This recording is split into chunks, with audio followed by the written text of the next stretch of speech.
اچھا مجھے یہ بتائیں کہ شادی سے پہلے آپ کے ساتھ کون کون غلط کام کرتا تھا؟ میرے بڑے چاچو کا بیٹا تھا، میرے چاچو وریام کا بیٹا، جس کا نام ہے اللہ نواز۔ ہم صرف 2 بہنیں ہیں، ہمارے بھائی کوئی نہیں ہے۔ بچپن میں ہی ہمارے ابو فوت ہو گئے تھے۔ وہ میرے ساتھ بھی اور میری بہن کے ساتھ بھی، دونوں کے ساتھ بھی زیادتی کرتا تھا۔ میں چھوٹی ہوں، میری بڑی بہن ہے، اس کا نام ہے گلناز، میرا نام شہناز ہے۔ ہم صرف 2 ہی بہنیں ہیں، ہمارے بھائی کوئی نہیں۔ ہمارا ابو بھی فوت ہو گیا تھا جب ہم چھوٹی ہی تھیں۔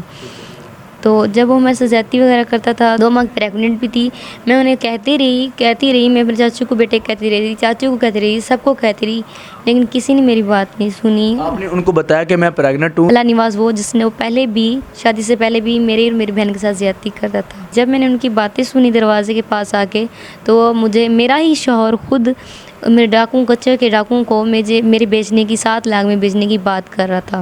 7 لاکھ روپے لے کے آپ کو ان کے ہاتھوں فروخت کر رہا تھا؟ جی۔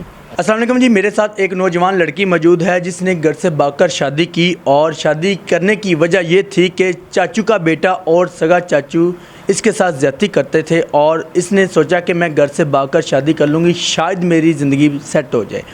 جس کے ساتھ شادی کی اس کے بھی آگے ماموں کا بیٹا اور اس کے کزن زاد اس کے ساتھ ریپ کرتے تھے، زیادتی کرتے تھے، اور اس کے بعد 3 ماہ رکھا اپنے پاس اور آگے فروخت کرنے کی کوشش کی۔ وہاں سے یہ بھاگ کر اس ٹائم لاہور میں موجود ہے۔ آپ کچے کے علاقے میں رہنے والی ہیں، تو وہاں سے کیسے آپ آئی؟ جی، کچے کے علاقے سے میں رہنے والی ہوں، لیکن میں بھاگی صدقآباد شہر سے ہوں۔ کچے کے علاقے میں وہاں میں نے بھاگنے کی 2-3 بار کوشش کی، لیکن وہاں پہ علاقہ سارا گاؤں ہر طرف ہے، ان کے اپنے رشتہ دار رہتے ہیں، لیکن ادھر سے میں بھاگ نہیں سکی۔ وہ دیکھ لیتے تھے، میرا شوہر جب مجھے دیکھ لیتا تو مجھے مارتا پیٹتا تھا، میں ادھر سے نہیں بھاگ سکی۔ میں صدقآباد شہر سے ہی بھاگی ہوں۔ اچھا مجھے یہ بتائیں کہ شادی سے پہلے آپ کے ساتھ کون کون غلط کام کرتا تھا؟ میرے بڑے چاچو کا بیٹا تھا، میرے چاچو وریام کا بیٹا، جس کا نام ہے اللہ نواز۔ ہم صرف 2 بہنیں ہیں، ہمارے بھائی کوئی نہیں ہے۔ بچپن میں ہی ہمارے ابو فوت ہو گئے تھے۔ وہ میرے ساتھ بھی اور میری بہن کے ساتھ بھی، دونوں کے ساتھ بھی زیادتی کرتا تھا۔ میں چھوٹی ہوں، میری بڑی بہن ہے، اس کا نام ہے گلناز، میرا نام شہناز ہے۔ ہم صرف 2 ہی بہنیں ہیں، ہمارے بھائی کوئی نہیں۔ ہمارا ابو بھی فوت ہو گیا تھا جب ہم چھوٹی ہی تھیں۔ تو جب وہ میرے سے زیادتی وغیرہ کرتا تھا تو ہم کپڑے وغیرہ سلائی کرتی تھیں۔ میری دوست میرے پاس آئی، کہتی تمہارا چاچو تمہارے ساتھ زیادتی وغیرہ کرتے ہیں، تم لوگوں کا بھائی کوئی نہیں، آسرا کوئی نہیں۔ میرے شوہر کا نام ہے شفیق، تم اس سے رابطہ کر لو۔ اس نے اس کے آ کے مجھے نمبر دیا، اس سے تم رابطہ کر لو، اس سے شادی کر لو، یہ بہت اچھا انسان ہے۔ آپ کی دوست نے نمبر دیا جس کے ساتھ آپ وہاں سے نکلی تھی؟ جی۔ جب میں نے اس سے صرف 1 ماہ ہی ہمارا رابطہ ہوا، نہ میں اس سے کبھی ملنے گئی نہ کچھ، صرف موبائل پہ ہمارا رابطہ ہوتا رہا۔ میں نے صرف اس کی تصویریں دیکھی تھی۔ جب میرے ساتھ وہ بات کرتا تھا تو اس نے کہا تھا میں 8-10 پڑھا ہوا ہوں، میرا موٹر سائیکلوں کا اپنا شو روم ہے اور میں کنوارا ہوں۔ جب پھر میں نے بہاولپور ہائی کورٹ میں آ کے بھاگ کے اس کے ساتھ نکاح کیا، اس نے حق مہر میں مجھے 1 تولہ سونا اور 5 مرلے کا مکان لکھ کے دیا حق مہر میں۔ جب میں اس کے گھر گئی تو اس کے ادھر کورٹ میرج کر کے بہاولپور سے میں سیدھا اس کے گھر گئی، کچے بھونگ کے علاقے میں، محمد پناہ کوش کی بستی میں اس کا گھر ہے۔ جب میں اس کے گھر گئی، باہر سے اس کی 4 دیواری ساری کچی ٹوٹی ہوئی تھی ہی نہیں، حالانکہ اس کے کچا سا کمرہ تھا جس کے دروازے تک بھی نہیں تھے۔ اس کی پہلے سے بیوی موجود تھی جس کے 3 بچے بھی تھے، 2 بیٹے اور 1 بیٹی تھی۔ وہ 1 ماہ میرے ساتھ صحیح رہا۔ 1 ماہ کے بعد میرے چاچو اور میرے کزنز، میرے چاچو کے بیٹوں نے ہمیں پولیس کے ذریعے وہاں سے اٹھوا لیا۔ پولیس نے ہمیں عدالت وغیرہ کہیں پہ بھی پیش نہیں کیا، حالانکہ ہم روتی رہیں، گڑگاتی رہیں کہ ہمیں عدالت پیش کیا جائے، ہم عدالت پیش ہوں گی، لیکن احمد پور کی پولیس نے ہمیں عدالت پیش نہیں کیا، اور انہوں نے زبردستی ہمیں اپنے چاچو کے ساتھ اور اپنے چاچو کے بیٹوں کے ساتھ بھیج دیا تھا۔ جب ہم وہاں گئے تو میرے چاچو کے بڑا بیٹا اللہ نواز نے میرا نکاح میرے پھپھو کے بیٹے ماجد سے کر دیا، جس نے اللہ نواز وہ جس نے وہ پہلے بھی شادی سے پہلے بھی میری اور میری بہن کے ساتھ زیادتی کرتا تھا۔ جب ان لوگوں نے میرا اس کے ساتھ پھپھو کے بیٹے کے ساتھ نکاح کیا، تب میں پہلے بھی اپنے نکاح میں موجود تھی، اور تب وہ ماں کی پریگننٹ بھی تھی، 2 ماہ پریگننٹ بھی تھی۔ میں انہیں کہتی رہی، میں اپنے چاچو کو بیٹے کہتی رہی، چاچو کو کہتی رہی، سب کو کہتی رہی، لیکن کسی نے میری بات نہیں سنی۔ آپ نے ان کو بتایا کہ میں پریگننٹ ہوں، تو میرا نکاح بھی ہوا ہے، میں نکاح میں بھی ہوں، تو پھر آپ کیسے نکاح کر رہے ہیں؟ جی، میں نے نکاح کے اپنے کاغذ دکھائے، ہر چیز دکھائی، لیکن پھر بھی ان لوگوں نے کاغذ وغیرہ میرے سب کچھ جلا دیے تھے، اور نہ ہی انہوں نے میری کسی بات پہ یقین کیا۔ اور میرے چاچو کا جو بیٹا تھا اللہ نواز، اس نے میرے ہاتھ پاؤں چارپے پہ باندھ کے سب اپنے وڈیروں سب کے سامنے میرے سامنے کمرے میں زیادتی کی. اور پھر میری بہن بہنوئی اور میرے شوہر شفیق نے، میری بہن گلناز، ان لوگوں نے مجھے ریٹ کر کے بہاولپور ہائی کورٹ میں پیش کیا. ادھر سے کورٹ سبزل کی پولیس مجھے برآمد کر کے اپنے چاچو کے گھر سے ادھر بہاولپور ہائی کورٹ میں ان لوگوں نے مجھے پیش کیا.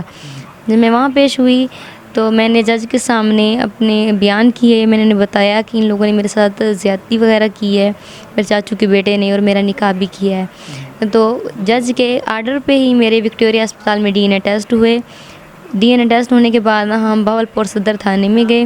وہاں پہ جا کے ہم نے درخواست جمع کرائی، لیکن ان لوگوں نے ہمیں درخواست رپورٹ جمع نہیں کی، صرف سلپ ہمیں واپس دے دی، جو ابھی تک بھی میرے پاس کاغذ موجود ہیں. ان لوگوں نے ہمیں وہ واپس دے دی. اب 3 ماہ اس بات کو ہو چکے ہیں، لیکن ان لوگوں نے نہ ہی میرے پھوپھو کے بیٹے کے خلاف، نہ ہی میرے چاچو کے بیٹے اللہ نواز کے خلاف کوئی ایکشن لیا. حالانکہ انہوں نے الٹا ہی پولیس ہمیں بلیک میل کرتی رہی، ہمارے پیچھے لگی رہی، اور ہمارے گھر کے باہر آتی رہی، چکر وغیرہ لگاتی رہی. اچھا، آپ مجھے یہ بتائیں کہ آپ کے خامد نے کہاں پہ فروخت کرنے کی کوشش کی آپ کو، اور کیوں فروخت کرنے کی کوشش کی؟ جب میں واپس آ گئی تو اسے اب پتہ تھا کہ اب اس کے امی ابو کے ساتھ اس کی ہے تو ایک امی، لیکن اس کا پیچھے سے اب رابطہ بھی کسی سے نہیں. اس کے کزنوں نے بھی اس کے ساتھ زیادتی کی ہے. جب یہ دوسری بار بھی آ گئی ہے، اب اس کے پیچھے جانے کے سب راستے بند ہو گئے ہیں.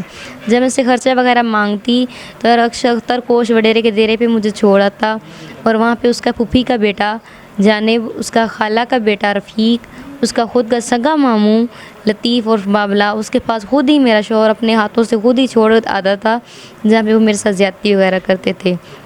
پھر وہ مجھے ایک دن صدقے بعد لے گیا. وہاں پہ لے جا کے وہ اپنے کہنے لگا کہ میرے ماموں کا گھر ہے، چلو وہاں پہ ہم چلتے ہیں.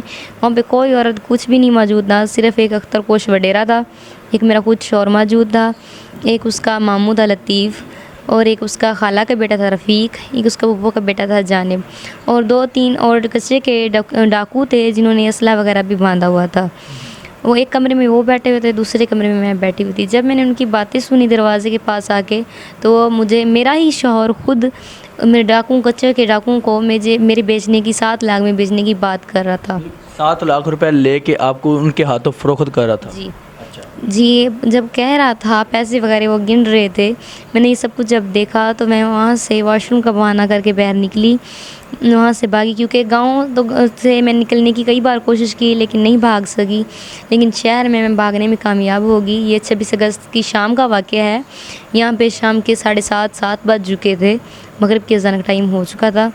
میں وہاں سے نکلی ہوں. وہاں پہ میری جوتی ٹوٹی ہوئی تھی، اور نہ ہی میرے پاس چادر تھی نہ کچھ تھا، صرف ایک دوپٹہ تھا.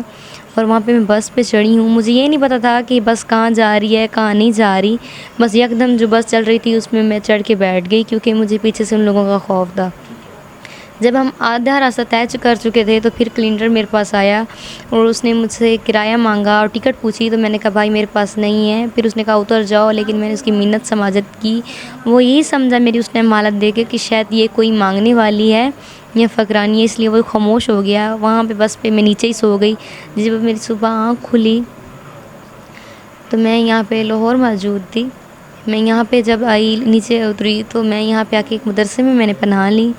تب نہ ہی میرے پاس کوئی چادر تھی نہ کچھ تھا، کچھ بھی نہیں تھا.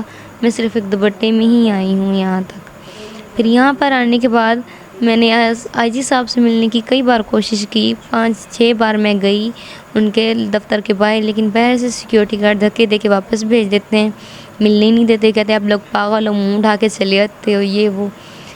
کسی نے بھی میری نہیں سنی. آپ کیا اپیل کرنا چاہیں گے آئی جی صاحب سے؟